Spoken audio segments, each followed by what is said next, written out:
So there was a part of the film where they talk about the multiverse, and it was kind of like alluded to that that was kind of a way to explain things in science that can't be explained. Like if it isn't here, it's in another universe. Hmm. Would you say that a counterpoint to that is when in religion you say that God has a plan?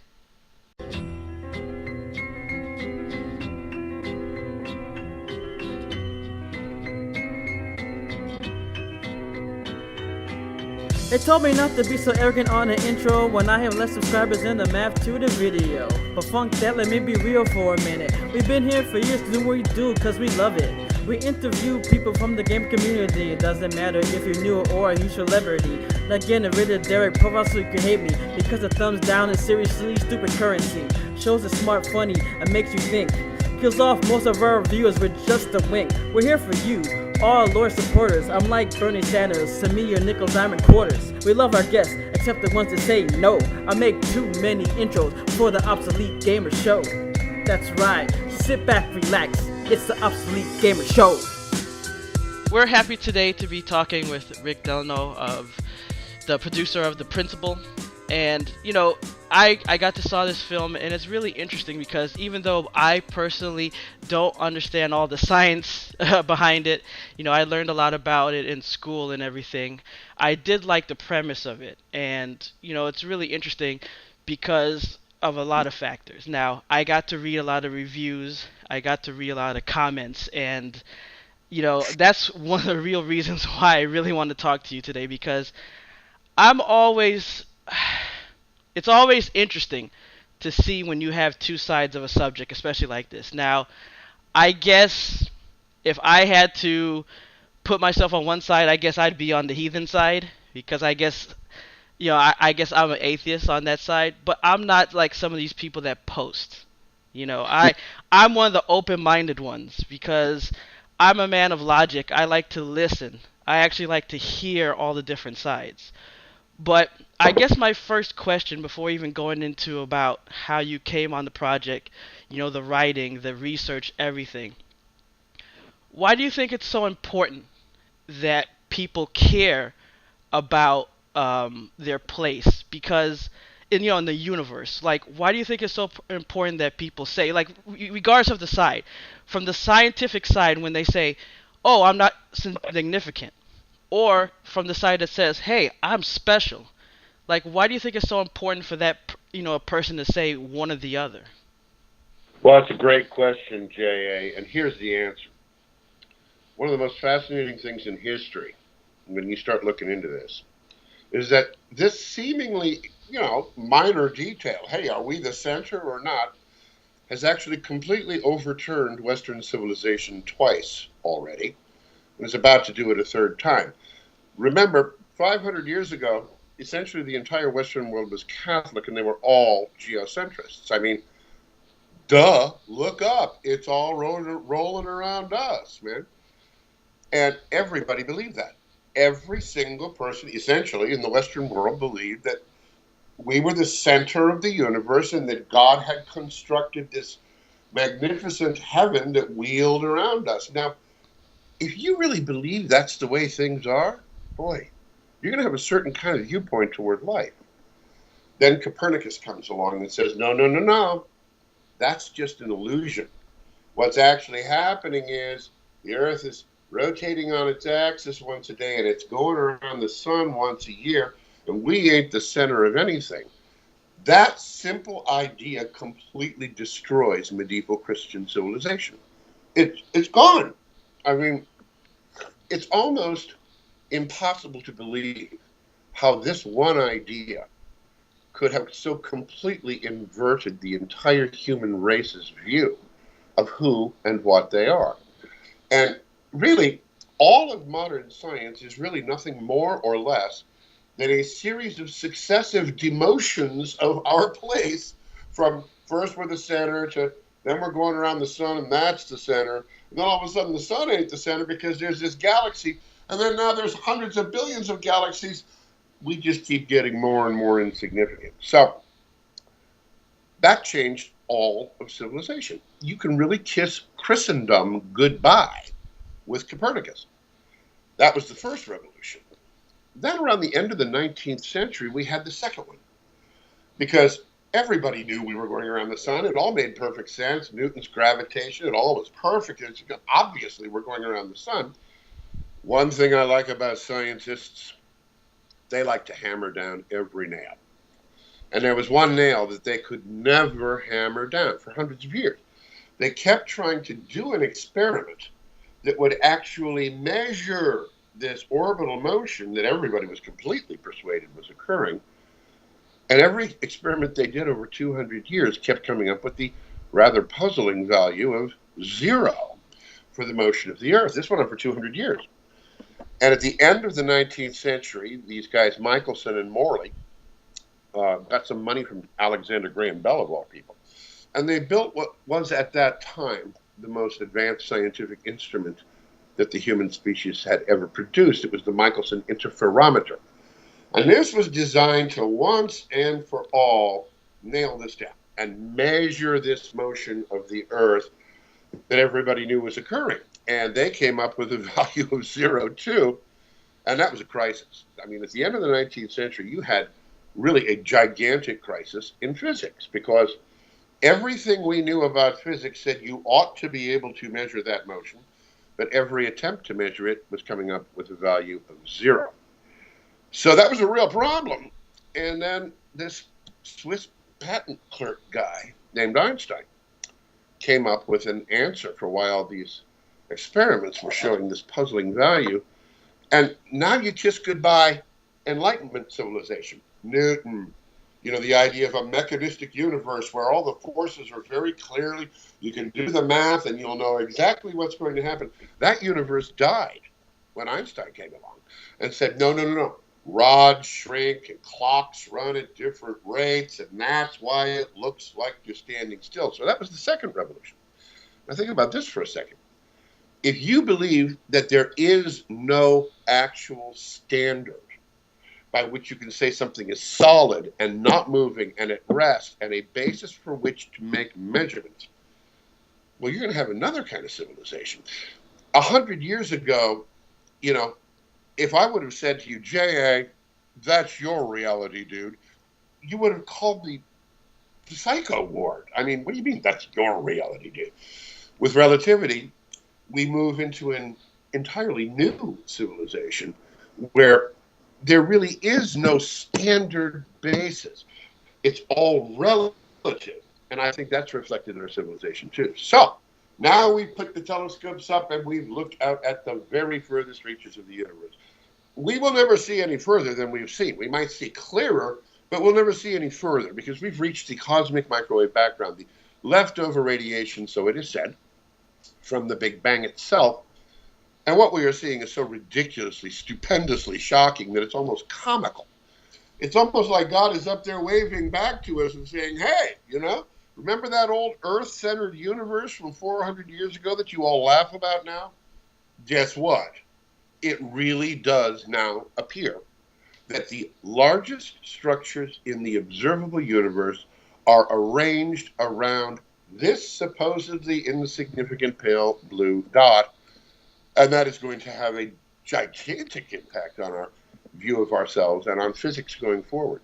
So the reason the question is important is that the most important power in the world, much more than military, economic, much more than any other power, is the power to tell the young the creation story.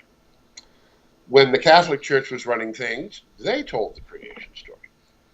Now that the scientists are running things, they tell the Big Bang creation story. These are two dramatically different stories. They're incredibly powerful, both of them. One of them puts us at the center of everything. One of them makes us an insignificant speck of dust, not even a speck of dust.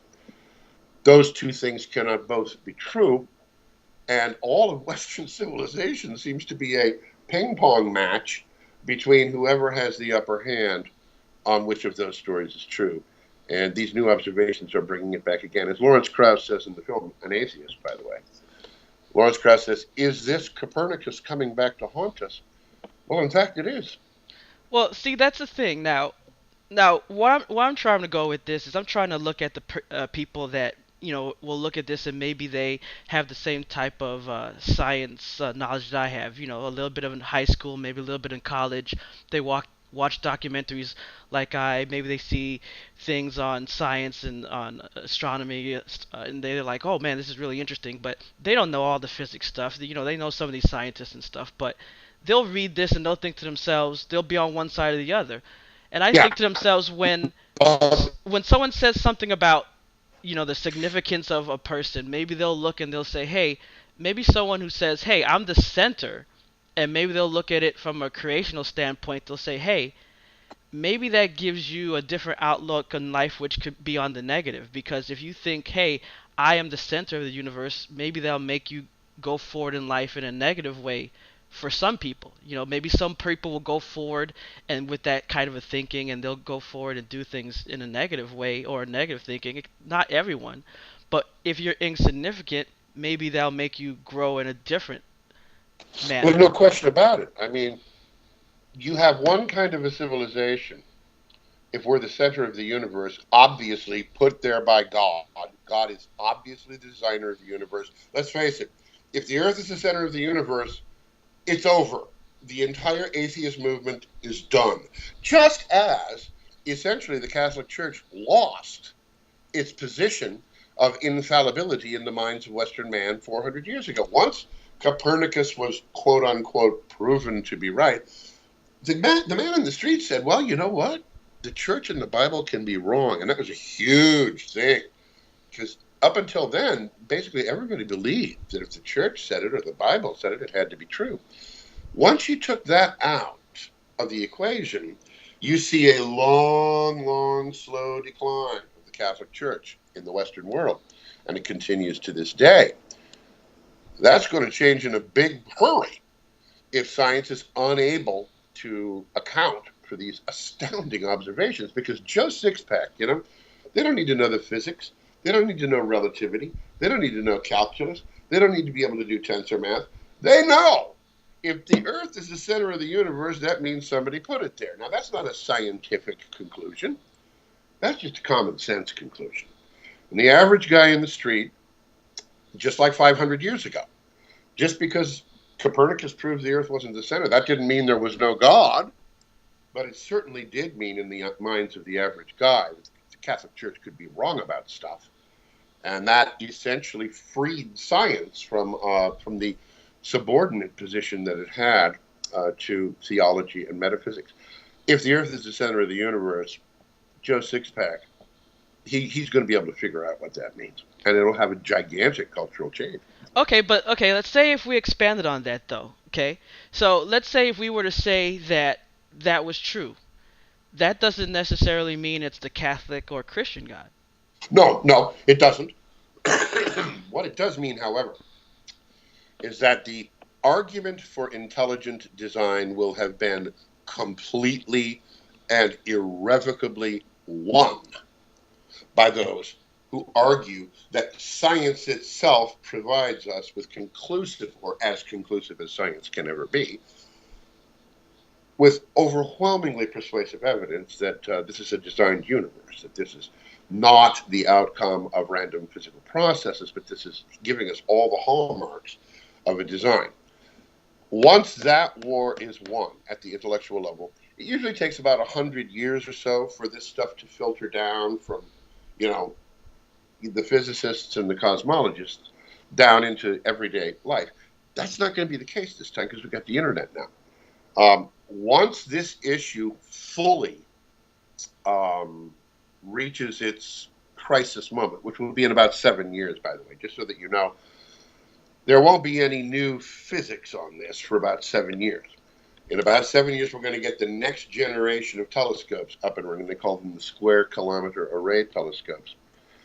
And they will be able definitively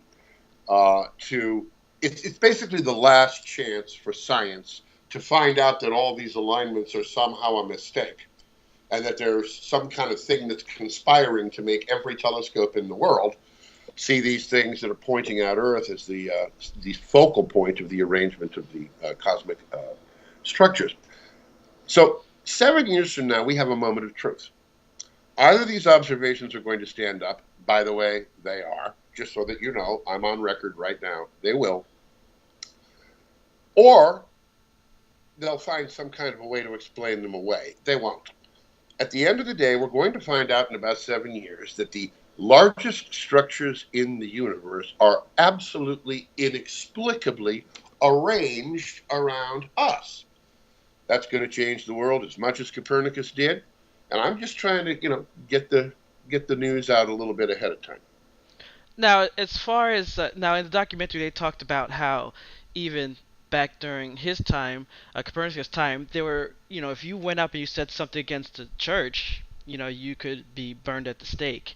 And Yeah. it's interesting because later on they talked about in the scientific community how if you went against scientific doctrine, you could be ostracized. So it's funny Well, how on both sides.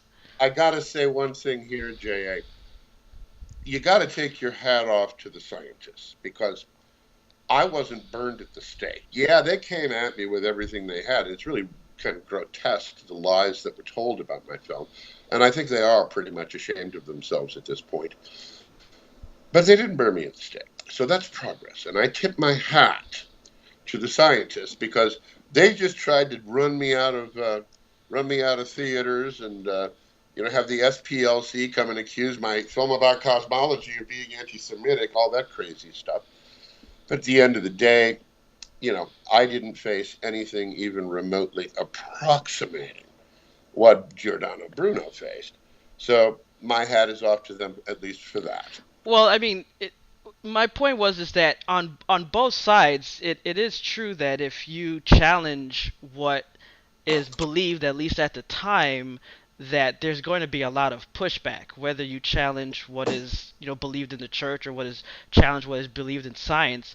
But I mean, if you were to look at it objectively, would you say that one side is more willing to budge or be more open-minded to change than the other? Well, they both have budged. I mean, the Catholic Church budged. Catholic Church took Galileo and Copernicus off the index of forbidden books. There is no Catholic that you could ever talk to today who would think he was required to believe what the church said during the Galileo affair.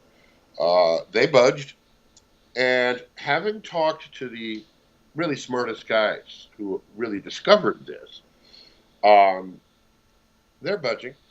You listen to Max Tegmark in the film, he believes that we were utterly insignificant until he's the first guy who ever saw this axis of evil, and he's completely done a 180. He believes we are now the only intelligent life in the universe, and he believes that we are probably the most significant thing in the universe. So, yeah, I think there's budging on both sides, and I think most importantly, this is, strangely enough, this question seems to overturn entire civilizations about every 300-400 years or so, and I think it's coming back again. Now, I mean, I did read a review that was done in Daily Variety, and I saw that you actually posted a comment in there. Um, they did talk about like how some of the people that were interviewed in the film, they came back and they were saying, oh, I didn't know what the film was about. They even some of the commenters even said that the director didn't know and things like that. I mean, would you speak to that, like some of the people who Sure. came back later and said, oh, I didn't know about this? Because look, I'm actually in film school and I read books and had a professor talk about when you write a documentary, sometimes when you go out, you're telling your story. So it isn't always about going there and you're cutting the story for your narrative, what you're trying to tell. So a lot of people don't understand that when you're telling a Mm-hmm. story, you're telling your story. So when it comes out, someone's going to come and say, "Hey, I didn't get to say every single word I said." That's not how a documentary goes. It's your story, but I want to hear your words about that claim about Yeah, people not saying everything. let me address it as plainly and as straightforwardly as I can. It is completely ridiculous. Every single scientist who submitted themselves to the media hoax should be ashamed of themselves, and most of them are by now, by the way. The worst of them was Lawrence Krauss. Lawrence got on NPR and said, "I didn't do this film. I don't remember doing this. I never sat for this interview." A complete lie. When we provided the actual release form, he backtracked it and started accusing us of anti-Semitism. It's disgraceful. What a disgraceful thing to say. What a disgraceful lie. Now, the way it works is, some ideas are just too dangerous to be allowed to have their time at the table and to be objectively considered. Geocentrism is one of them. Again, this strange thing. Why should that idea be so shocking and horrifying? Well, because it changes civilizations. And the bottom line is, anyone who has seen this film will know immediately that nobody was misquoted. Nobody was cut. I wanted to make a good movie, man. I needed guys who had different views. Because where's the fun? If you don't have an intellectual battle going on, and The Principle is one of the greatest intellectual battles you will ever see. It's fantastic. You have all these brilliant guys who are looking at these weird alignments and all trying to make sense of them. And, it's a fascinating film for that regard. Let me just say definitively, anyone, whether it's NPR or Popular Science or any other of these disgraceful media outlets that tell you that they didn't know, that's a lie. I misquoted them, that's a lie. They didn't get a chance to say what they wanted to say, that's a lie. I call it the Captain Janeway and the Seven Cosmologists fairy tale. I have one thing going for me that makes me rather dangerous to these folks. Anyone can watch my film now and go back and read these reviews and realize that they are completely ridiculous. They're embarrassing. That's why you don't hear anybody saying it anymore, because now the film is out. If anybody wants to just see the actual response to the claims that were made, we have a free mini-doc online. It's called Thought Crime, from 1984, Thought Crime, The Conspiracy to Stop the Principle. You can Google that. You can watch it. It's a 20-minute mini-doc, and it definitively blows that story completely into tiny little smithereens. That's why you don't hear anybody repeating it anymore. So there was a part of the film where they talk about the multiverse, and it was kind of like alluded to that was kind of a way to explain things in science that can't be explained. Like if it isn't here, it's in another universe. Mm-hmm. Would you say that a counterpoint to that is when in religion you say that God has a plan? Beautiful point, J.A. Think about this for a minute, because the irony is stupendous. Physical science begins when the natural philosophers are tired of listening to the theologians and their interminable debates about how many angels can dance on the head of a pin. We're never going to see those angels. We're never going to count those angels. We're never going to measure those angels. And the natural philosophers, quite understandably, said, this is going nowhere. Let's just stick to what we can see, taste, touch, measure, count, and let's see what we can get, doing that. That was a brilliant thing. That's where modern science begins. Fast forward 400 years. And now we see the poor physicists at their wits' end. They just cannot make this Big Bang universe work. It just won't work. They've already added in 96% of its mass out of thin air in the form of dark energy and dark matter, and they still can't make it work. So what do? Good heavens, dear God, they're on the verge of spending a couple of hundred years arguing about how many multiverses can exist that we can, by definition, never see, touch, taste, measure, or subject to the scientific method in any way at all. It's sort of ironic, isn't it, J.A.? Yeah, definitely. I mean, I think that there's always a point. The only thing is that at least it seems with science, though, there's still a point where they're more willing to say that they're wrong. That's the only thing. In religion, though, a lot of times it seems like there isn't. It seems like it's more absolute. No, I don't agree. I mean, that's the meme, that floats around out there, especially on your side of the tracks. But it's not really true, is it? The Catholic Church has changed dramatically. I would argue way too much in the face of Copernicus and Galileo, and especially Newton. It was Newton that really crunched to the bones here. But I think it's just not true to say that the Catholic Church didn't change. It did.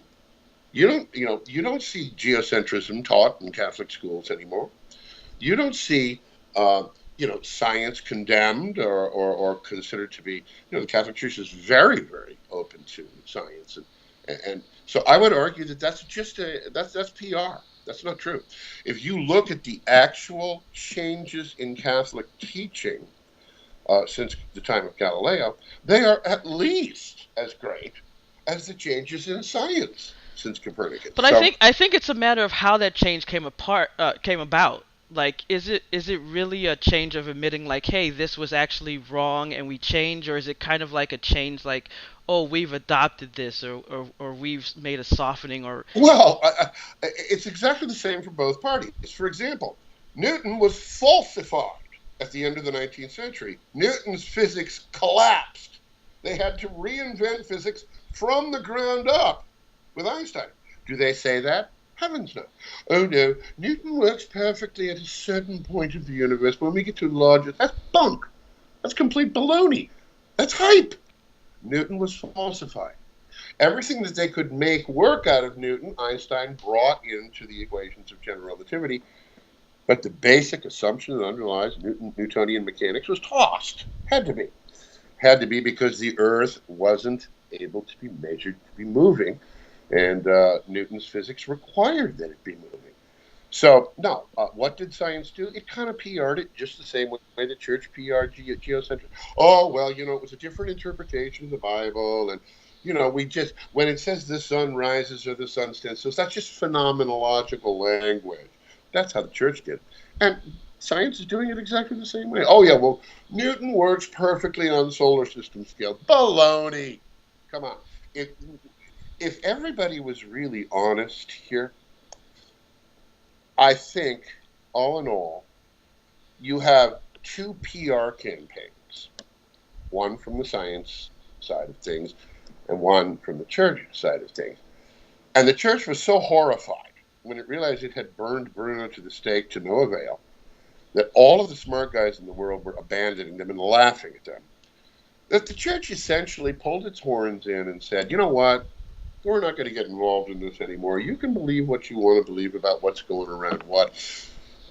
I think they probably did a little better job of it than science has, because now science is in the same position, by the way, that the church was.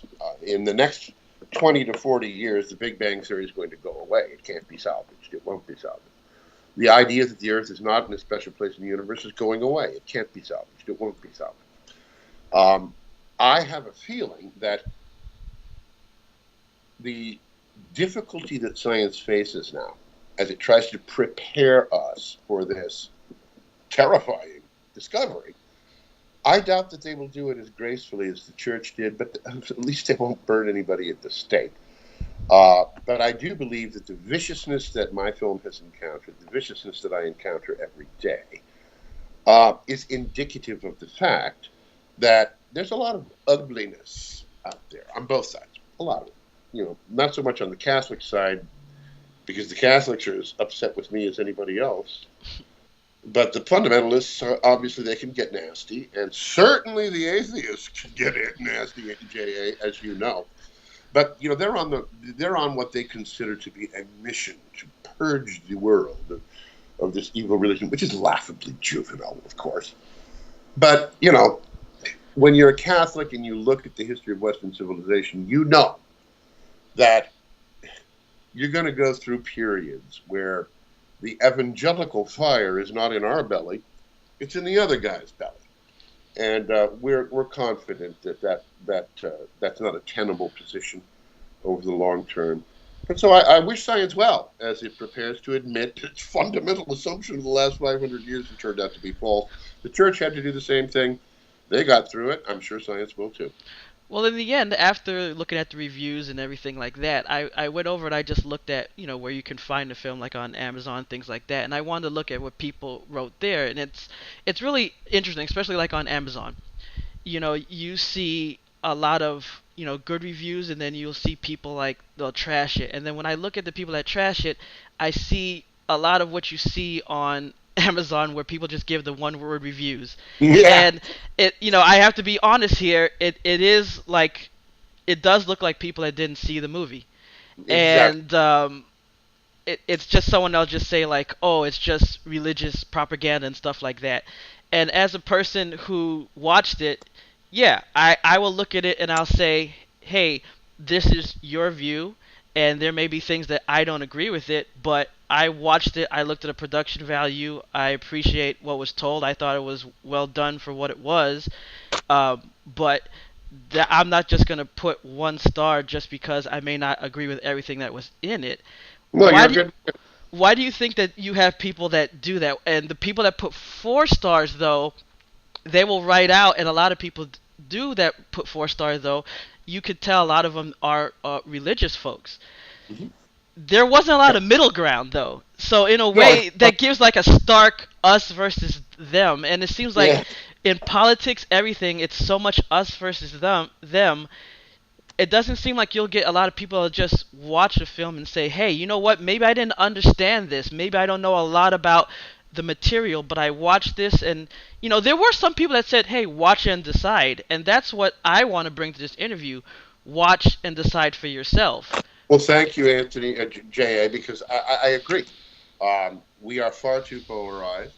And the reason that we are far too polarized is that we have half of our civilization that's lost the faith, and we have half of the civilization that's clinging to about 20,000 different contradictory versions of the faith, which is a recipe, I'm afraid, for a lot of chaos.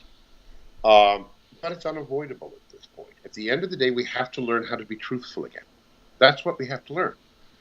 There is a standard of truthfulness in debate, in science, in discussion that has been utterly lost. It's an echo chamber of trashing one another. And that's why at the end of the film, I said, hopefully, faith and science can get it better, can get it right this time around. Well, we're not off to a very good start, but that's not necessarily a negative sign. Um, this question of our place in the cosmos boils down to a question about whether the universe is designed. And that question is the most important question of our time. There's just nothing any of us can do about that.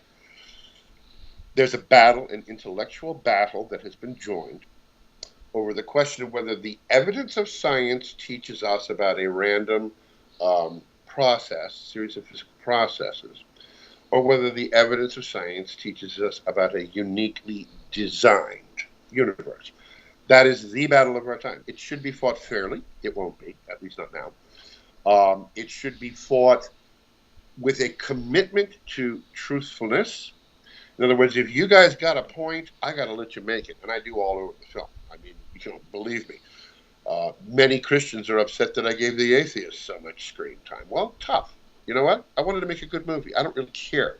I am not a propagandist. I refuse to be, drafted onto one side or the other. I do have my own views, but I bent over backwards. Let me tell you something, J.A. If you watch that piece of trash, Cosmos, that Neil deGrasse Tyson put out last year, it's embarrassing. It is nothing but an expensive, puff piece, propaganda piece, prop up a deteriorating standard modern physics and a completely deteriorating standard cosmology. It's a puff piece. Now I didn't make a puff piece. That's why everybody's already forgotten Cosmos. And the principle in 5 years will still be the film that you go to look at the evidence concerning this question of our place in the cosmos. So I believe it is absolutely important. First and foremost, we got to learn to be truthful again. That means we have to learn to think logically again, both sides. There's plenty of logical arguments for both atheism and theism. In the comm boxes, there's not a lot of logic. But at the very highest levels of the debate, I think that we're starting to see evidence that this discussion is going to start generating a little bit more light and maybe a little bit less heat. But it'll take a while to trickle down to us. So get your combat boots on, man, because this is going to be a war for a while now. Well, the film is the principle. Thanks, Rick Delano, for coming on and talk with us. I think it was enlightening, and I think that, regardless of whatever, I don't want to call it side, whatever you believe, whatever that you're searching for, you should expand your mind. I watch all type of documentary films so I could learn, and there's things where I watch it, I'm like, wow, I didn't understand, I learned something, and I learned something from this film, and I think that that's what you should get out of a film, and, you accomplished it with that, so. I really appreciate that, JA, and thank you so much for having me. And my hope is that we can all have a decent respect for one another's humanity as we honestly joust about these very important issues. And you are certainly an example of that, and I deeply appreciate it. So thank you for having me on.